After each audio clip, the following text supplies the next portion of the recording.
Bonjour à toutes et à tous et bienvenue sur la chaîne Autour de la vidéo. Alors aujourd'hui on va parler d'un produit qui a pas mal fait parler dans la presse et puis j'ai eu l'occasion de le tester là très récemment lors du salon de la photo et je voulais vraiment en parler avec vous. C'est ceci, donc c'est le Lexar Professional Workflow. Donc je connaissais déjà le produit parce que j'ai ce produit en ma possession mais plus orienté lecteur de carte SD et lecteur de carte compact flash. Pour le salon, j'ai dû m'équiper des disques durs internes, c'est-à-dire on peut rajouter dedans, dans cette baie, des disques durs de soit 512 Go, soit 256 Go. Alors, au niveau prix, parce qu'on va en parler tout de suite, pour la baie, c'est-à-dire la baie qui est vide, donc sans les lecteurs intégrés, il faut compter 75 euros, d'accord? Et ensuite, il faut rajouter 30 euros si on veut un lecteur de carte SD ou compact flash. Et dans mon cas, moi j'ai voulu rajouter un disque dur donc, de 512 Go qui m'a coûté 175 euros. Alors, pourquoi ce produit? Aujourd'hui, nos fichiers sont de plus en plus gros, c'est-à-dire qu'on a de plus en plus de gros fichiers à stocker, donc soit issus du workflow du GH4, soit issus d'un réflexe numérique ou d'une caméra. Donc on a besoin d'aller très vite et on a besoin de décharger notre matériel très vite. Alors, pour parler purement technique, et ça c'est la fiche de chez Lexar qui nous le dit, pour écrire sur ce fameux disque dur de 512 Go, il écrit en 250 mégabits par seconde et il lit en 450 mégabits par seconde. Alors, et comme moi, ça ne vous parle absolument pas ce langage-là, je pense que le plus simple, c'est que je vous montre ce que ça peut donner sur réellement des fichiers qu'on va utiliser au quotidien. C'est-à-dire pour notre cas, nous, en tant que vidéaste, ça va être principalement des fichiers vidéo. Donc là, on voit tous mes fichiers du salon, d'accord? J'ai fait quelques petites photos avec les boîtiers, donc ça va très vite, il doit y en avoir deux ou trois, pas plus. Mais en tout cas, voilà, j'ai voulu prendre un peu dans la situation réelle du workflow, c'est-à-dire qu'on se retrouve avec plein de fichiers et qu'est-ce qu'on en fait. Théoriquement, j'ai fait en sorte d'avoir un répertoire qui ait une taille un peu qui parle à tout le monde, donc 6 Go. Et dedans, il y a quelques fichiers, à savoir il y a 111 éléments. Donc il va falloir que 111 fois, il relance le processus d'écriture sur le disque dur de 512 Go. Premier test qu'on va faire, et on va le faire ensemble, et on va le faire à vitesse réelle, je pense que c'est ce qu'il y a de plus intéressant. Déjà, je vais brancher donc, le disque dur sur ma baie. Alors, vous verrez dans l'incrustation, mais ça se branche un peu comme un port USB. Donc sur mon Mac, il va monter automatiquement, donc il est préformaté, il est directement formaté en 512. Donc voilà, il monte ici, moi je l'ai déjà rempli avec toutes les conférences qu'on a faites au salon et vous allez bientôt les voir. Donc on va prendre tout ça et moi je vais copier ce répertoire là, donc je copie test Lexar sur le disque interne de ma baie. Donc on va voir la fiche, voilà. Pour 6 Go, il lui faut à peu près moins d'une minute. Alors, vous allez me dire, oui d'accord, mais tu pars d'où pour arriver vers où? Alors, je pars tout simplement de mon disque SSD, donc de ma MacBook, donc un disque SSD tout ce qui est de plus classique, c'est pas le plus haut de gamme, c'est ce qui existait il y a un an, d'accord? Et je l'envoie sur le port USB et je le fais arriver finalement sur le workflow photo et sur la fameuse bête disque. Donc je passe par un câble USB 3, d'accord? Et ça va tout simplement envoyer ça sur le disque dur. Maintenant, on va faire le même test, c'est-à-dire que je vais reprendre ce fichier-là, test Lexar, et je vais aller le copier, on va le supprimer d'ailleurs, hop. Voilà, on le supprime, et cette fois je fais dans l'autre sens, c'est-à-dire que je vais aller lire du disque dur pour aller l'écrire sur mon disque à moi. C'est exactement les mêmes fichiers, simplement que je les ramène sur l'ordinateur cette fois. C'est-à-dire que là, c'est comme si j'étais en workflow de production, je décharge mes rushs vers mon disque de travail. Donc là, on voit que ça prend un peu plus de temps pour moi, tout simplement parce que ça va être mon disque SSD à moi, pour le coup, qui sature, c'est-à-dire que la baie m'envoie énormément de données, et moi, en tant que disque dur SSD, j'ai du mal à tout pouvoir stocker d'un coup. Donc ça prend clairement plus de temps dans ce sens-là. C'est pas un problème de la baie, c'est juste un problème de mon disque dur SSD à moi. Il met plus de temps à écrire que elle m'envoie. Il doit tourner autour de 250 mégabits aussi mon disque dur. Et la baie m'envoie du 450 mégabits, ce qui est énorme.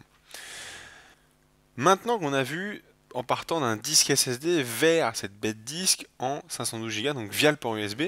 Ce qu'on va faire, c'est que maintenant on va rester sur la baie, c'est-à-dire que là vous voyez une carte tout simplement SD qui est elle aussi connectée sur la baie, et là on a le fameux disque dur. Alors, je vais regarder un petit peu avec vous ce qu'il y a dedans. Donc il y a 7 Go, c'est pas mal, c'est un bon format pour prendre référence. Donc je copie cette fois ce répertoire-là. Donc évidemment, c'est pas à faire de copier comme ça, hein, ça, je vous conseille de ranger proprement les choses. Cette fois, on se rend encore une fois dans Test Lexar, et je vais tout simplement coller l'élément. Donc hop, je vais le coller, c'est-à-dire que là, je reste purement sur la baie. Je passe de la carte SD à la baie sans, entre guillemets, avoir une réelle gestion de la machine. Et là, on voit que ça va, pour le coup, il y a beaucoup plus de fichiers. On était à 7 Go, donc il y avait plus de 150 fichiers. Et là, on copie de carte SD à la baie. Donc là, on est dans la situation où on se retrouve en production. C'est-à-dire qu'on est sur un événement et on doit décharger du boîtier, donc de notre compact, de notre réflexe ou de tout dispositif pour filmer, et pouvoir stocker et mettre en sécurité nos données sur la baie sans avoir à, je sais pas, jouer avec les disques durs, se déplacer, machin, port USB. Non.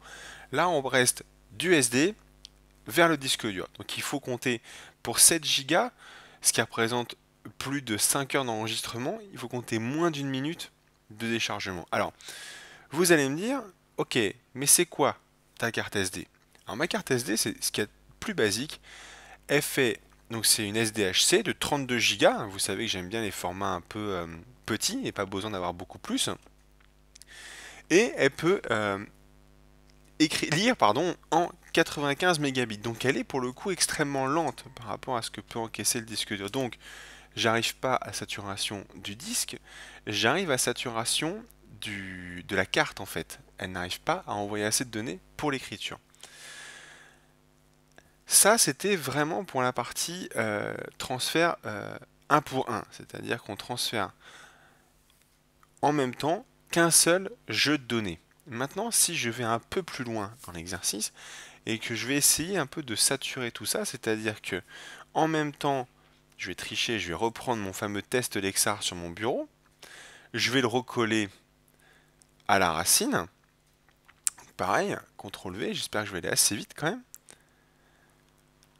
Voilà, donc il a commencé la copie. Hop, elle est là. Donc voilà. J'espère juste que je vais réussir à faire ça vite. Hop, hop. Je le recolle à la racine. Et là, on va voir que on va retrouver nos deux transferts. Et vous allez voir que je mets pas plus de temps à décharger ou à transférer deux éléments. C'est-à-dire que la partie de 6 Go, je pars de mon disque SSD pour arriver sur la bête disque, donc sur le 512 Go de stockage. Et à côté, j'ai pris de ma carte SD les mêmes données que tout à l'heure et je les copie de la même façon dans le répertoire de la bête disque. Et on peut voir que le temps est strictement identique, et ça c'est la magie de l'USB 3 et de la vitesse d'écriture de ce petit bijou. C'est tout simplement que si on décharge plusieurs éléments en même temps, c'est-à-dire exemple qui nous arrive souvent en tant que vidéaste, c'est le multicam.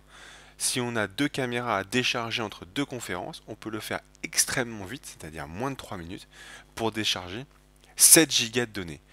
Donc ce produit, nous, en tant que vidéaste, on l'attendait, donc on a des gros fichiers qui arrivent sur le marché, le 4K, tous les gros fichiers là, de vidéos qui font des gigas et des gigas, on travaille avec du ProRes, donc tout le monde sait que 30 minutes en ProRes c'est 30 gigas et 30 gigas à stocker.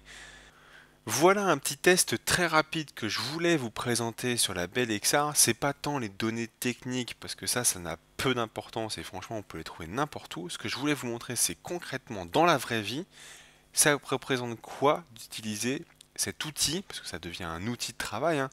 On est assez embêté avec les disques durs, les moyens de stockage quand on est en reportage, des choses comme ça. Avec ce produit, on a un lecteur SD compact flash ou deux SD, une compact flash et une bête disque. Et la bête disque, on peut mettre du 512 Go ou de 256 Go. Néanmoins, je vous recommande un truc, bien que le disque à l'intérieur ne soit pas mécanique, soit de la mémoire flash, c'est un outil pour décharger, d'accord? Ne stockez pas en permanence vos données dessus, hein. Je vous rappelle qu'il faut que vous fassiez des backups, d'accord? C'est juste un outil pour rapidement décharger et rapidement répartir vos fichiers de travail. Voilà, bah maintenant cette vidéo elle est maintenant terminée. Je vous donne rendez-vous à très bientôt pour un prochain épisode sur la chaîne Autour de la vidéo. À très bientôt sur le blog.